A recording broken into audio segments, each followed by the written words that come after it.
Good afternoon. You're watching Ben Shatliff on Sunday. Today it is Sunday, September 22nd, 2024. This is live on YouTube, and if anyone's sharing this live, wherever that can be as well. Welcome to today's special edition of Ben Shatliff on Sunday. As for the first time since 2009, the Labour Party are gathering for their annual conference, and they're now in government. We're looking at the main news stories of the day by looking at the Sky News and the ITV News app in just a few moments. But then we'll be looking at some of the key items, key policies that Labour will be discussing over the coming days. It's only just over 2 months, 2.5 months since the general election, and already the mood has swung in a completely different direction. Last week, when the Liberal Democrat leader Ed Davey spoke at the Liberal Democrat conference, which took place down south, he said, "Take a chance on me." Well, Keir Starmer may have thought the winner takes it all back on July 4th, but now it's a question of thank you for the music. If anyone wants to leave any comments at all, then please do so in the box down. Of course, people are welcome to join me live on Ben Shatliff on Sunday, either with me here or on location. Just take your pick. Before that, though, let's take a look at the stories which are making the news on this Sunday lunchtime. And I am also aware as well, as I'm speaking now, that the Deputy Prime Minister, Angela Rayner, might be speaking as well at the Labour Party conference in Liverpool. The ITV News app, they are leading on the Labour Party conference. They say the Labour Party's first annual conference since it swept to power will begin on Sunday after Sir Keir Starmer promised he would protect public services from future austerity. The Liverpool gathering was originally expected to be a victory lap for the party after its landslide success at the general election. The Labour is now braced to clash with the unions over its plans to limit winter fuel payments to only the poorest pensioners. Leading Unite Union has unveiled a series of billboards calling on the government to reverse cuts to winter fuel allowance payments. Sharon Graham, the General Secretary of Unite, described the winter fuel payment cut as cruel. It could also be said as well that a lot of those former union members who are now pensioners themselves will be affected by those cuts. Are Unite going to be doing anything to actually help and to protect those pensioners?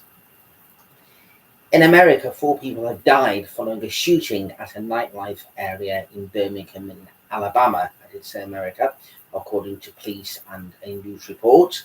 There was multiple people shot on 20th Street near Magnolia Avenue in the 5 Point South area. The Birmingham Police Department said in a social media post. Said another shooting in America.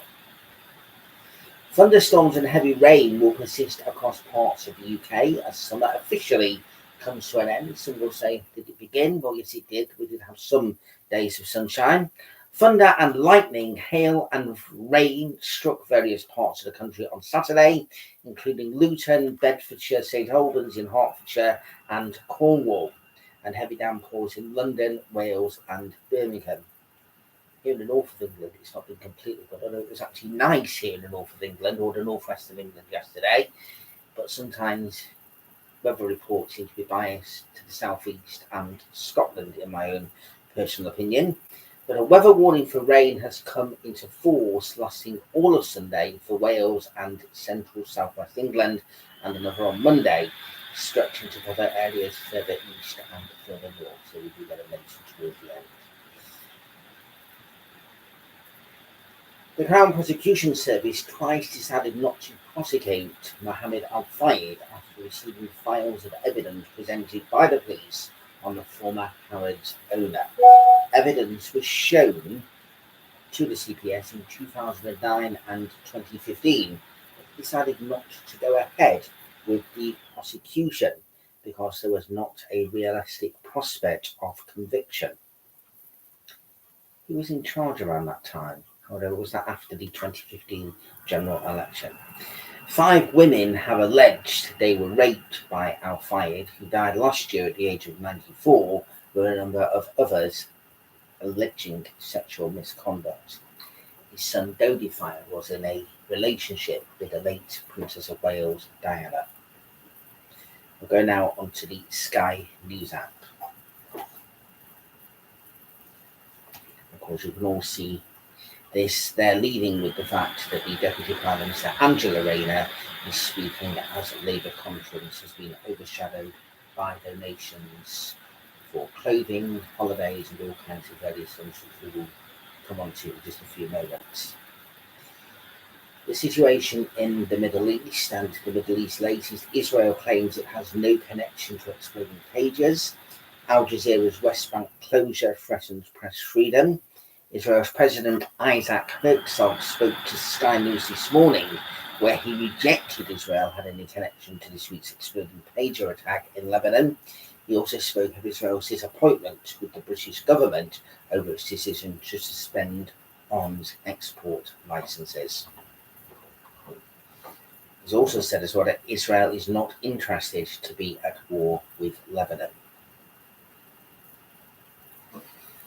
Anthony Joshua missed out on the chance to become a 3-time heavyweight world champion after he was stopped by British rival Daniel Javois in the 5th round. The boys, who was 27, knocked down Joshua towards the end of the opening round with an overhand right to the 34-year-old's chin. The IBF heavyweight champion then dropped Joshua at the end of round 3 and twice in the 4th. And more than 700 migrants crossed the English Channel in 11 small boats yesterday, governing figures show. The total figure is at 1% on the number of people who have made the crossing by this time last year, but is 20% down on 2022. Home Office data shows 707 people were detected coming across yesterday, one of the highest daily figures this year.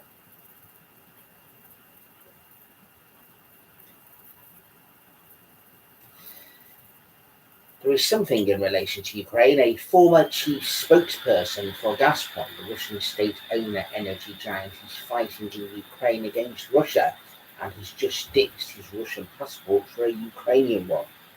Ihor Vodubio, who's 53, told Sky News he was wounded in action last year near the eastern city of Bakhmut, but he's back on the front line and has just learned how to operate killer drones. I believe that until we kick Putin's backside, we can't think about anything else, he said, speaking via video link from the northeastern Kharkiv region. I will serve in the armed forces of Ukraine for as long as I have the strength, opportunity, and health. And I'm fine with that. And I'm fine with that as well. That is some good news there. But the situation in Ukraine is still going on each day. News is still being waited to find out if Ukraine should rightly be able to use those weapons in Russia to strike against Russia. No word has been given.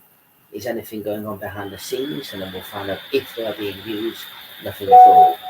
So the Prime Minister is in Liverpool. We've got the US President, or current US President, Joe Biden. It's time to get acts together and to do this, because as I've said many times before on this platform, as I've said many times before, rally in Manchester, if Ukraine was to fall, what's going to happen then with the rest of Europe?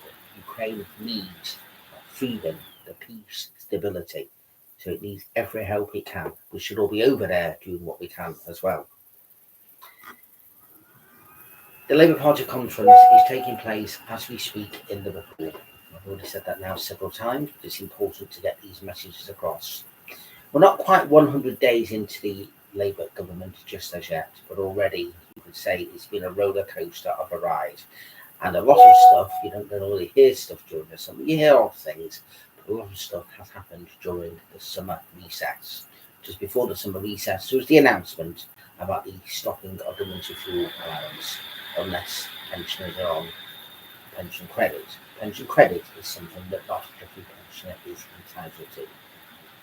There is also potential talk as well about whether or not there's going to be any other taxes aimed at pensioners.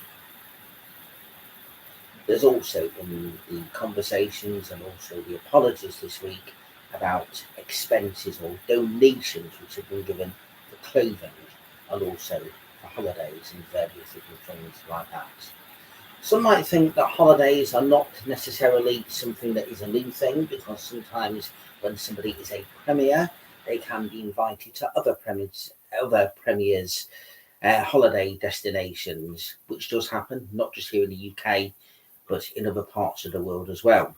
But for so much to be happening and also to happen so quickly, people would say is a concern, because it could also be seen that people are saying there's going to be cuts to the most needy of people, pensioners who worked all their lives, and there could be further cuts or further hard bad news, which is given on the all but one Halloween budget, which is going to be the day before Halloween.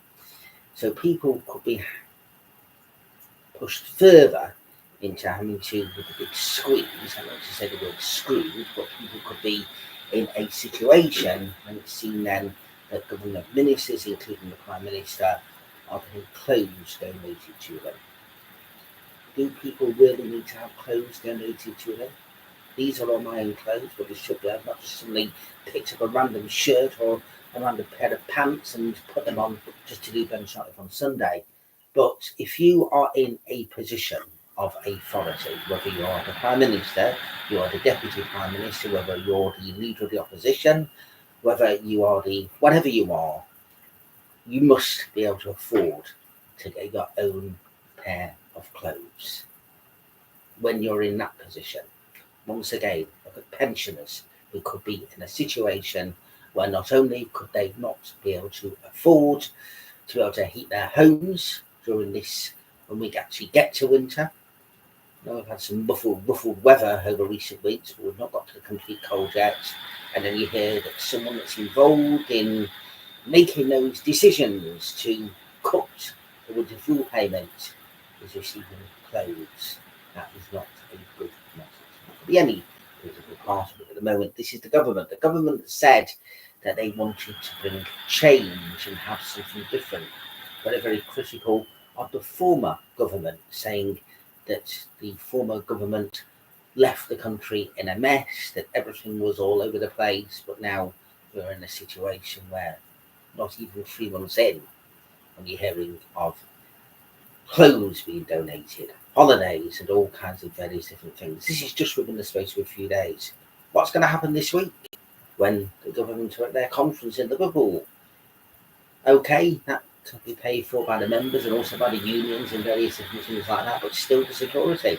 And even going to a football game, even that, it is easier to have special consideration rather than be with the fans. It's cheaper, less security.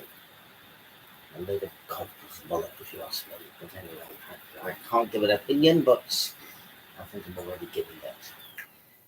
I mentioned earlier on, when it came up in one of the news items as well, about what the unions will actually do for those former members. It looked that was something I was going to raise on the programme anyway. It was actually asked if it could be raised, but it looks like that is already being looked into, as Unite are already putting billboards and various different things around the conferences. If anyone wants to know about what happens at a party political conference, I can tell you, yes, people do have plenty to drink, people do enjoy themselves, people go to all these Shrewsbury's and different stuff, but it is the serious business that goes on in the conference hall, where you listen to the policies, you listen to what's being said, and you listen to what's hopefully going to happen over the period of the next 12 months. I used to enjoy going to the Labour conferences myself when I was a member and activist, and it's 10 years now since I last went to a political conference, although I was outside the Green Party one 2 weeks ago, and it was in Manchester.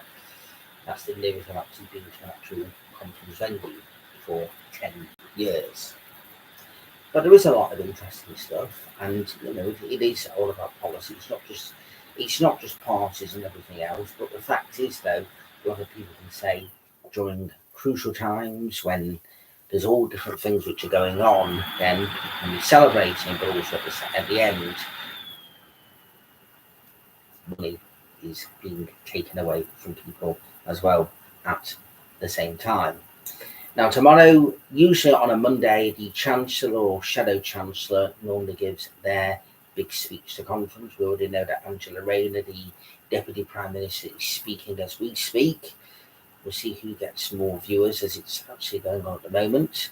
But and then tomorrow it should be the Chancellor who will be speaking, and then normally at the Labour conference, the leader usually speaks on Tuesday afternoon.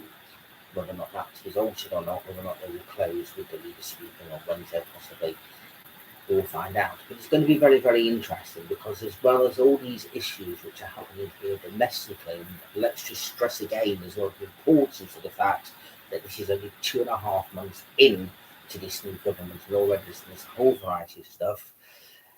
You need to know the exact stance that this government are going to be doing on the international issues as well. In specific, in regards to Ukraine, they've said that even though it's a different government, then the full support is going to be there. But we need these announcements being made about those weapons, and we need other help to be there. We need to make different local issues which are going on affecting the country.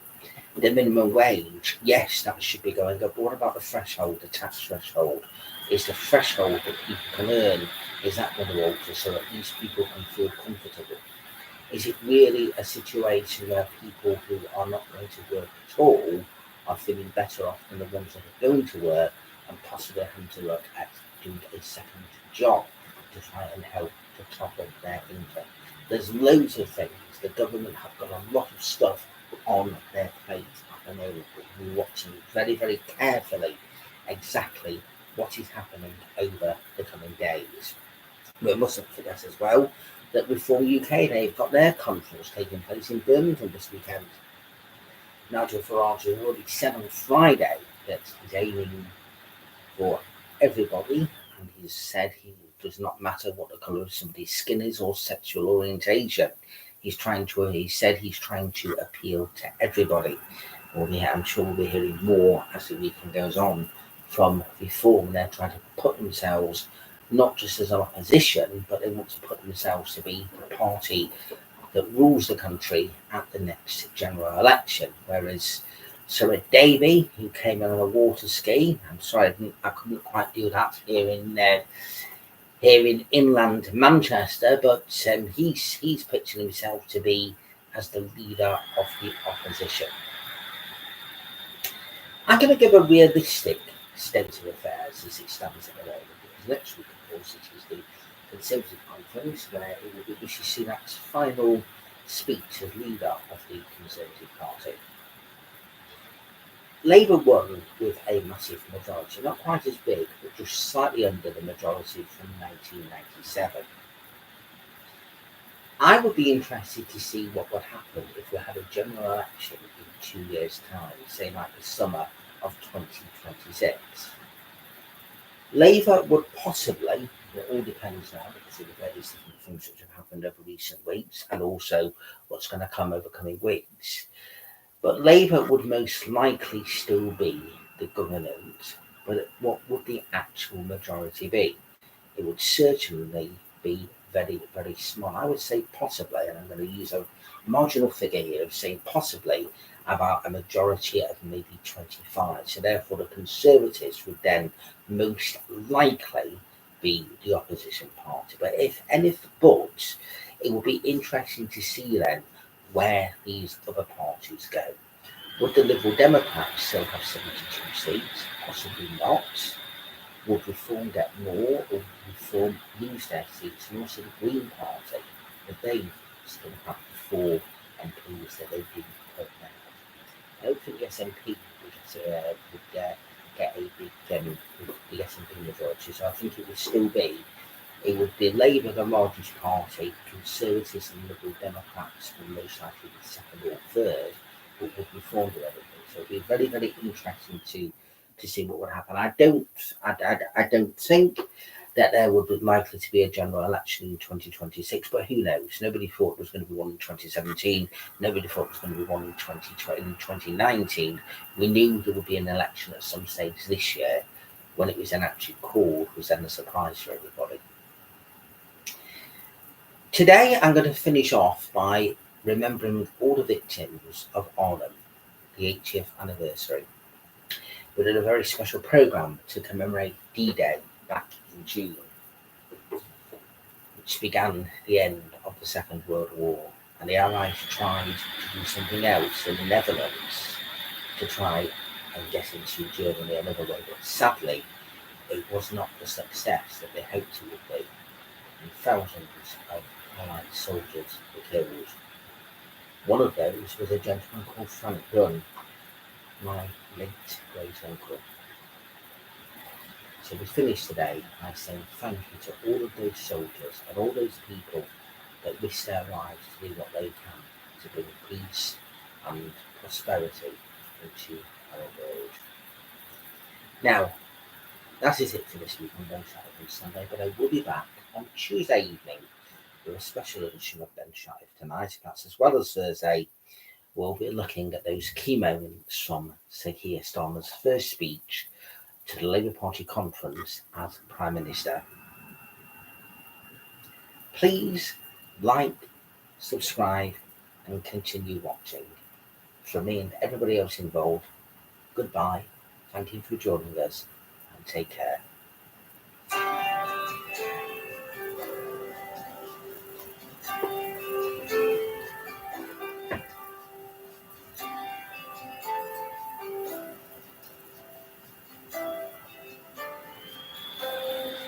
My soul is filled with joy as I sing to God my Savior.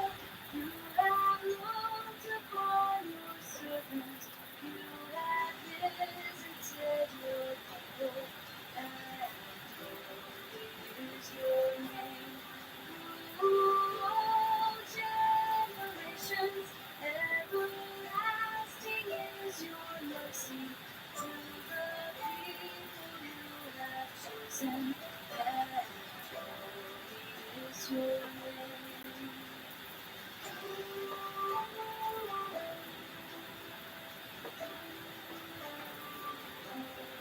I am lonely as a child, but I know from this day forward that my name will be remembered.